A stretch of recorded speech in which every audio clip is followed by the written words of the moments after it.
Meus irmãos, a paz do Senhor. Amém. Tome a sua Bíblia, por gentileza, e abra no Evangelho segundo Lucas, capítulo de número 23. Evangelho de Jesus Cristo, segundo Lucas, capítulo de número 23.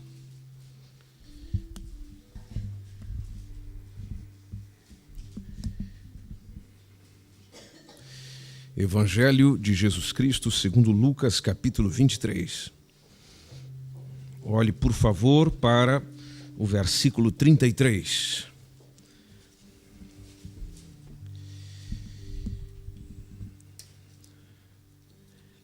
Encontraram?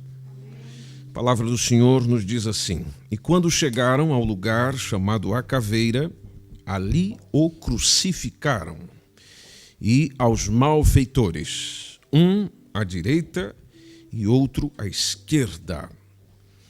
Vá para o versículo 44, por gentileza. Versículo 44. E era já quase a hora sexta, e houve trevas em toda a terra até a hora nona. Escurecendo-se o sol, e rasgou-se ao meio o véu do templo. E clamando Jesus com grande voz, disse: Pai, nas tuas mãos entrego o meu espírito.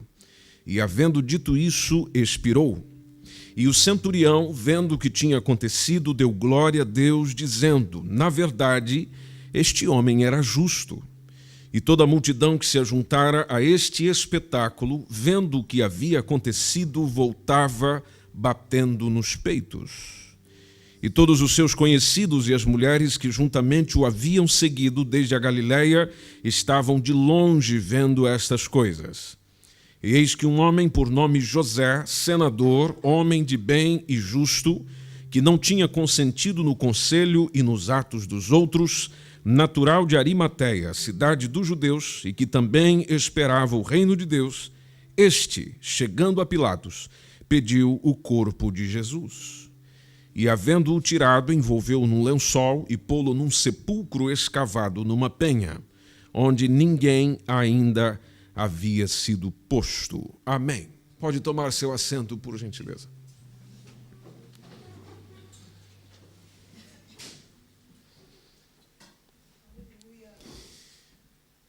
Um homem por nome São Francisco de Assis disse certa vez a seguinte frase: Eu choro as dores e humilhações do meu Senhor, mas o que me faz chorar ainda mais é que homens, por quem ele sofreu tanto, vivem esquecidos dele.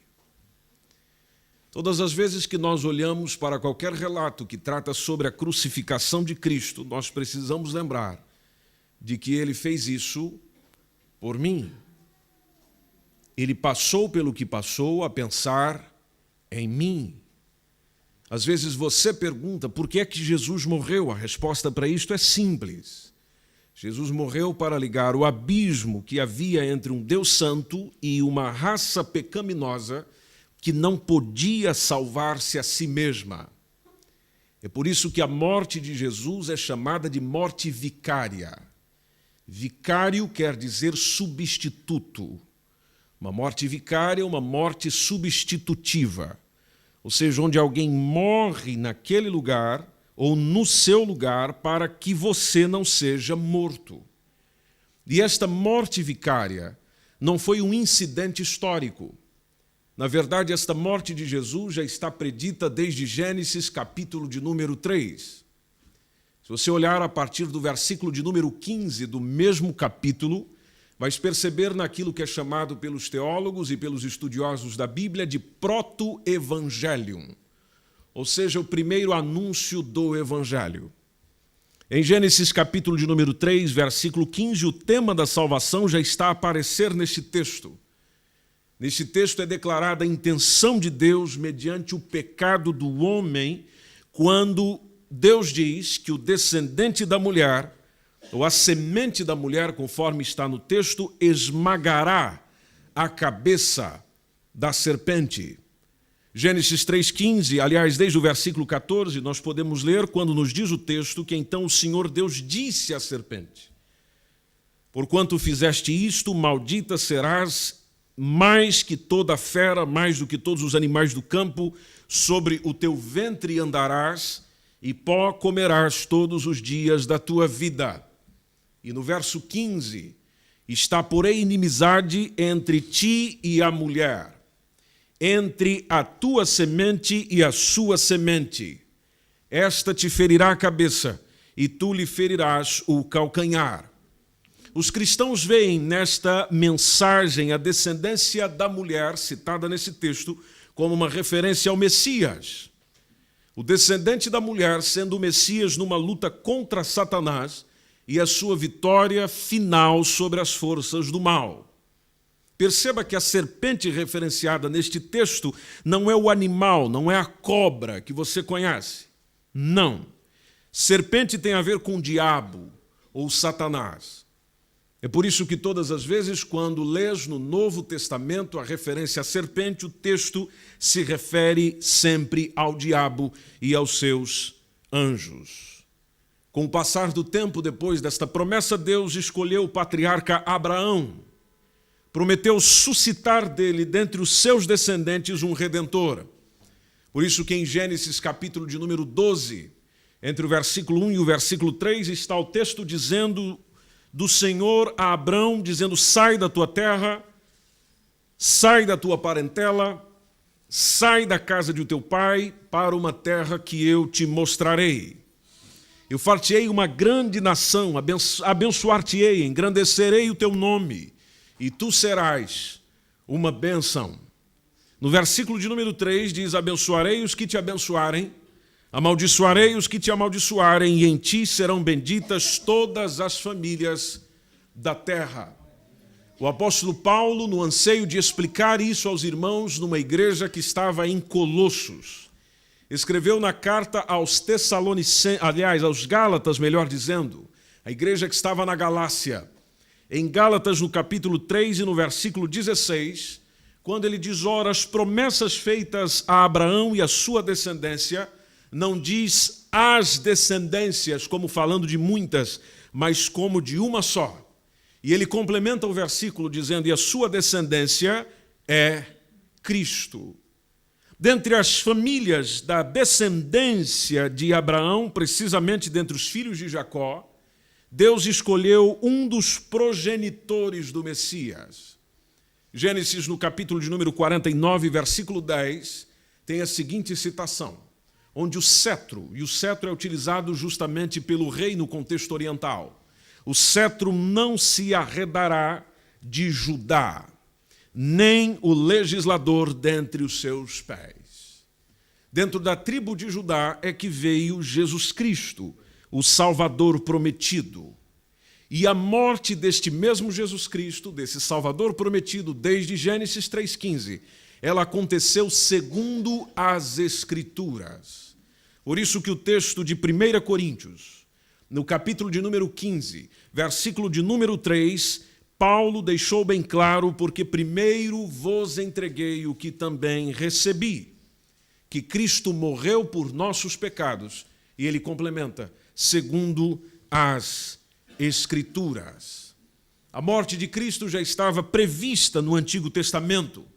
O Salmo de número 22, Isaías, capítulo de número 53, descrevem os pormenores dessa morte.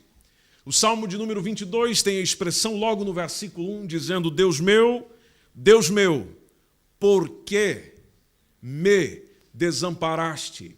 Foi a mesma frase utilizada por Jesus na cruz do Calvário. Caminhando uns versículos mais à frente, versículo 18, está a citação do: repartam entre si as minhas vestes e lançaram sorte sobre a minha roupa. E no relato dos evangelhos da morte de Jesus, está claro de que eles retiraram as vestes dele e lançaram sorte sobre ela. Isaías, capítulo de número 53, precisamente no versículo de número 5, nos diz que ele foi ferido por causa das nossas transgressões. Ele foi moído por causa das nossas iniquidades. O castigo que nos traz a paz estava sobre ele, e pelas suas pisaduras nós fomos sarados. Desde a queda do homem, desde o início do pecado, a base da salvação sempre foi a morte de Cristo. Ninguém, repito, ninguém, desde antes a morte de Cristo ou depois, poderia ser salvo sem este acontecimento indispensável na história do mundo. Perceba que aquilo que Cristo fez na cruz do Calvário pagou a pena dos pecados de gente do passado, cometidos pelos santos do Antigo Testamento, e ao mesmo tempo também pecados futuros dos santos do Antigo Testamento. Isso faz mais de 2000 anos. E todos os pecados que você comete hoje, eles recebem perdão, devido a um sacrifício feito há 2000 anos atrás. A condição para a salvação sempre foi a fé. Por isso que a palavra de Deus nos deixa claro já em Gênesis, tudo em Gênesis, tudo no começo das coisas, de tudo. No capítulo de número 15 e o versículo de número 6, quando diz que Abraão creu em Deus. Creu em Deus, fala de fé. Abraão creu em Deus e isso foi suficiente para ser imputado sobre ele por justiça.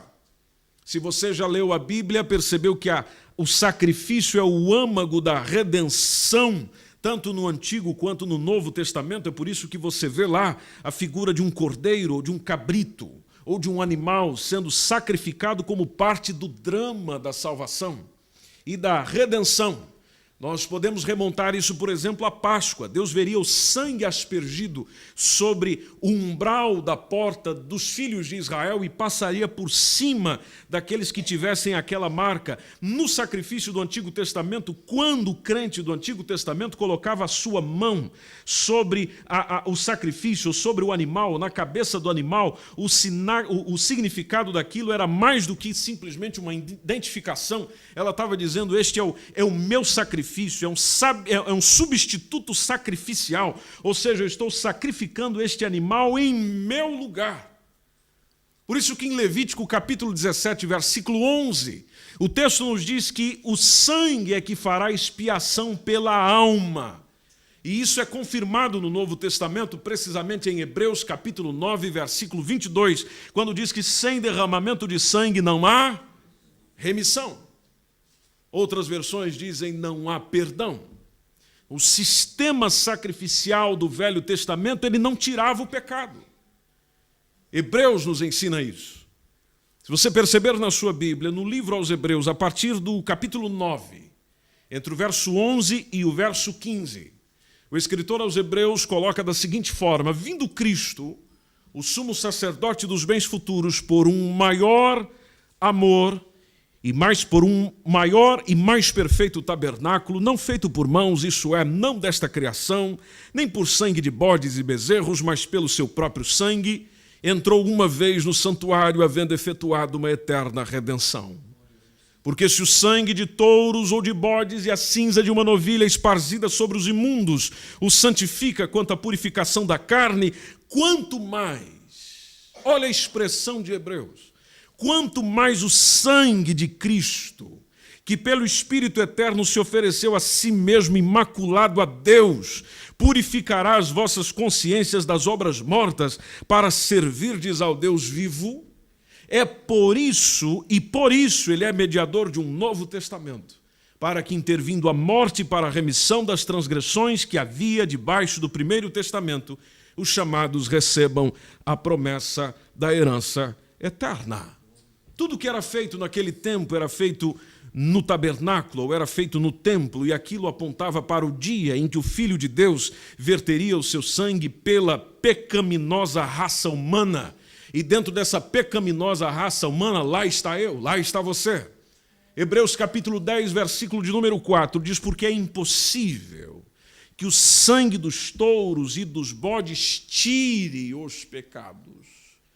Logo, o único sangue que é capaz de retirar pecados é o sangue de Cristo vertido na cruz do Calvário. Os crentes do Antigo Testamento olhavam para a frente, sacrificavam um animal, mas olhando para a frente, para o Messias. Os crentes do Novo Testamento olham para trás, para aquilo que aconteceu, por isso a morte vicária, substitutiva. Ele se derramou por nós. E se conformados à sua morte, significa que nós derramamos a nossa vida por ele e pelos outros. Como ele se ofereceu para nós, nós também nos oferecemos para os outros. Este dia foi tão significativo que você percebeu na leitura inicial, o dia se tornou em trevas. Até a natureza foi afetada com a morte do Filho de Deus. O sol negou a sua luz em pleno dia. Houve trevas em toda a terra, desde o meio-dia até as 3 da tarde. Você percebeu, e tem lá no versículo 45, dizendo que o véu se rasgou. Quando Jesus morreu, o véu do templo se rasgou em 2 partes, de alto a baixo. O véu do templo era uma cortina que separava o lugar santo do lugar santíssimo. Nesse lugar santíssimo, somente o sumo sacerdote entrava uma vez por ano, no chamado dia da expiação. Então, o véu rasgado revela que a morte de Cristo abriu a todos os seres humanos o caminho para Deus. Hebreus capítulo de número 10, versículo 19 e o versículo de número 20. Ele fez o seguinte convite: tendo, pois, irmãos, ousadia para entrar no santuário pelo sangue de Jesus, pelo novo e vivo caminho que ele nos consagrou pelo véu. E aqui ele coloca que o véu não é mais um pedaço de pano. O véu é a sua própria carne.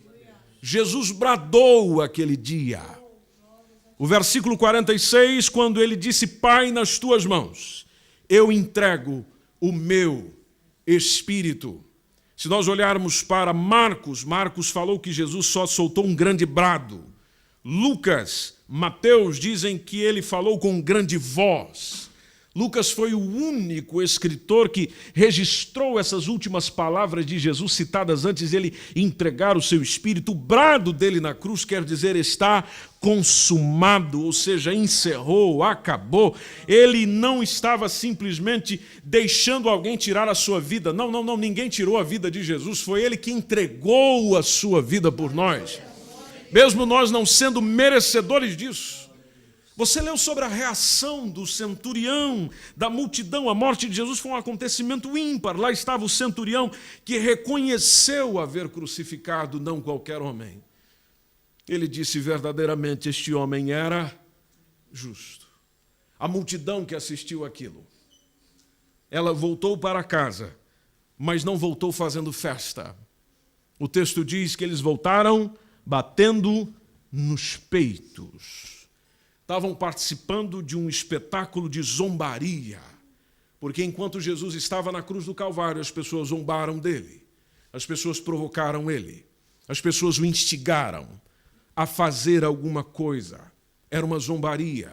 Depois da zombaria se tornou de repente, com todas aquelas palavras de Jesus e os sinais da natureza, logo despertou a consciência daquelas pessoas e voltaram arrependidas para suas casas por aquilo que haviam feito. Era uma manifestação coletiva de culpa, era uma manifestação coletiva de vergonha. Se olharmos para a história, historiadores judeus, romanos atestaram o sacrifício de Jesus. Um dos que mais se destaca é um homem chamado Flávio Josefo, é um historiador judeu do 1º século da era cristã, e a literatura judaica também menciona a morte de Jesus. Os muçulmanos negam que Jesus tenha morrido. O Corão ensina que Jesus não morreu. E isso é simplesmente um disparate. Dizer na história, ou querer utilizar diversas afirmações, dizer que Jesus não morreu é um disparate. A confirmação bíblica e história da morte de Jesus é um fato incontestável. 1 Coríntios capítulo de número 1, versículo de número 18, nos explica o porquê que muitos negam. E o apóstolo Paulo disse que a palavra da cruz é loucura para os que perecem, mas para nós que somos salvos ela é o poder de Deus. Porque a minha reconciliação com Deus se deu por meio do sangue de Jesus. É a restauração de uma relação que estava quebrada, de uma relação que estava cortada. 2 Coríntios 5,19 fala de Deus em Cristo reconciliando consigo o mundo e não colocando sobre o mundo seus próprios pecados. Efésios capítulo 2, versículo 13 diz que agora em Cristo Jesus, vós que estáveis longe, já pelo sangue de Cristo, vocês chegaram perto. Aleluia! O versículo de número 16 do mesmo capítulo diz: e pela cruz reconciliar ambos com Deus em um corpo, matando com elas as inimizades. Sem a morte de Cristo, nós estávamos inimigos de Deus até hoje, porque todos pecaram e destituídos estão da glória de Deus. O homem é incapaz de salvar-se. Você pode ver que as pessoas estão tentando se salvar de alguma forma, pela sua própria força, pela sua própria justiça, pela sua própria bondade, mas não, Deus proveu a salvação de uma maneira que a paz e a justiça se encontram, conforme diz o Evangelho. No Salmo de número 85 e versículo de número 10 diz que a misericórdia e a verdade se encontram, a justiça e a paz se beijaram, e o sacrifício de Jesus é que satisfez toda aquela justiça da lei, toda a justiça dos profetas, tudo aquilo que se dizia, tudo aquilo que se pregava. Lá está Jesus deixando acontecer não só na sua vida, mas por meio da sua morte e por meio da sua ressurreição. Para nós é um momento maravilhoso isso aqui. Para nós é um momento glorioso isso aqui. Porque se porventura nós esquecermos algum dia do que Ele fez, eu tenho a ceia para me lembrar. Eu tenho a ceia para me lembrar.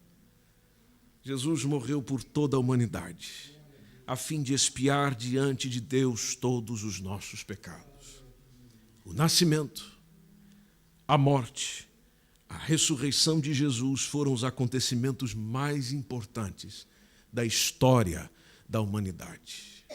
Hoje você pode ter nova vida por causa disso. Por isso o convite é de nós nos curvarmos diante da cruz de Cristo, recebermos o perdão dele, adorarmos a Ele, adorarmos aquele que morreu, ressuscitou para nos dar a vida eterna. Você pode estar em pé.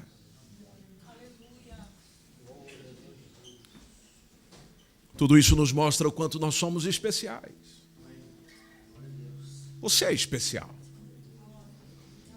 Porque tudo isso foi feito pensando em você. Romanos capítulo 8, versículo 32, aquele que nem mesmo ao seu próprio filho poupou, antes o entregou por todos nós, como não nos dará também com ele todas as coisas? Sabe por que hoje ninguém pode te acusar? Por causa que é Deus quem o justifica.